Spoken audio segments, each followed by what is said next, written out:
Rubio, Donald Trump agrees with President Obama in his decision to re-engage diplomatically in Cuba.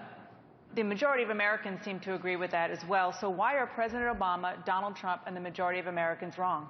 Well, I would love the relationship between Cuba and the United States to change. But require Cuba to change, at least its government. Today it has not. The fact of the matter is that after these changes were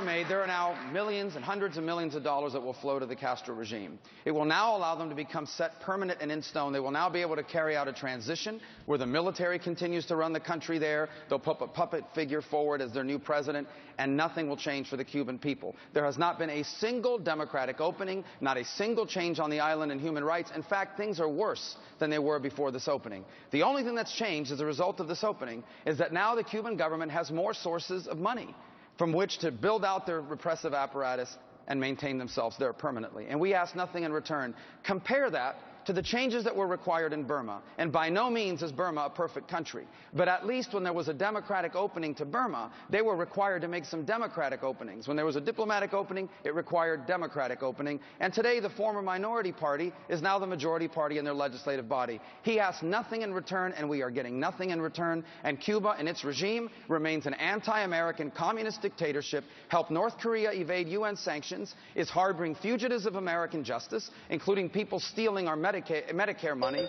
and moving back to Cuba, all in exchange for nothing. Mr. Trump, you said the concept of opening Cuba is fine. You said the concept of opening Cuba is fine. Why do you agree with President Obama and disagree with what Senator Rubio said? I don't really agree with President Obama. I think I'm somewhere in the middle. What I want is a much better deal to be made, because right now Cuba is making, as usual with our country, we don't make good deals. We don't have our right people negotiating. We have people that don't have a clue.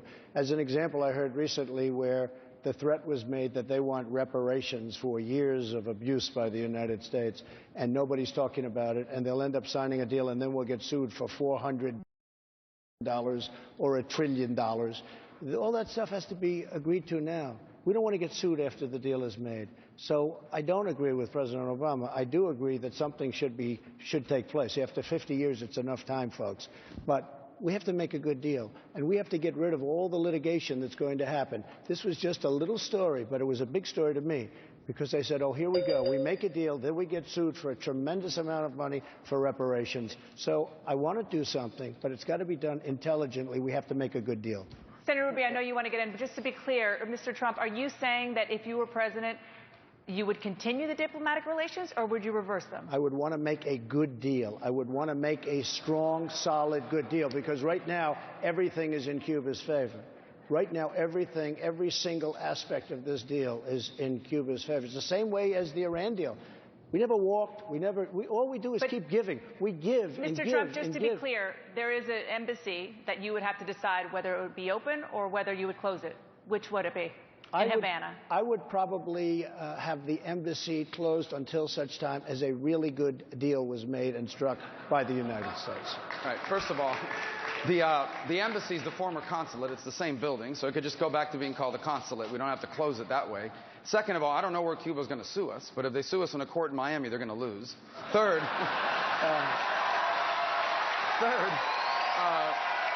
on the issue of a good deal, I know what the good deal is. I'll tell you what the good deal now is already codified. Here's a good deal. Cuba has free elections. Cuba stops putting people in jail for speaking out. Cuba has freedom of the press. Cuba kicks out the Russians from Lourdes and kicks out this Chinese listening station in Behukal. Cuba stops helping North Korea invade UN sanctions. Cuba takes all of those fugitives of American justice, including that cop killer from New Jersey, and send her back to the United States and to jail where she belongs. And you know what? We can have a relationship with Cuba. That's a good deal. Thank you.